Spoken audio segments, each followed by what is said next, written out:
As you all know, that WOW's Kids Fiji is walk on, walk strong.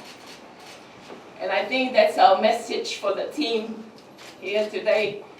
Because the song, it says, for the storm won't last too long. Walk on, walk strong. When everything seems wrong, you hold on and walk strong. Through the fears and through the fire, you will find your way out. And that's our message from our children to our team, that the storm won't last too long. No matter what you go through, financially, physically, or mentally, that the storm won't last too long. And we just want to say to the boys, just run on and run strong. And that's from us and our team here who are here to represent WOW's Kids Fiji. And for the media, at the moment, we are currently looking after 77 children who are fighting cancer.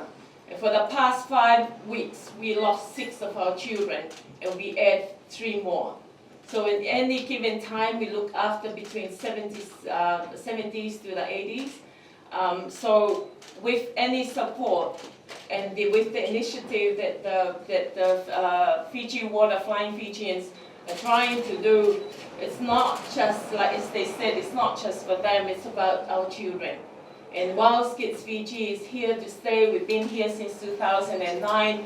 And I'd like to say thank you, Nadar, for meeting up with our team leader and pass on the message to the team.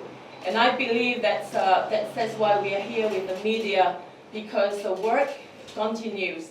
And our dream for WOW's Kids Fiji is hopefully that we can be able to build a better resource center and also an oncology ward for our children. And at the moment, we also look after kids who come here for treatment from the other Pacific Island. So with those words, I just want to say thank you so much, Simon and Nadar. Please pass on to the team our love, and so much appreciate what you guys are doing. We will walk on and walk strong from here, and we continue to support the team. Kanaka. So I just want to add the thanks and honor is ours. It's not yours. So really proud to represent you.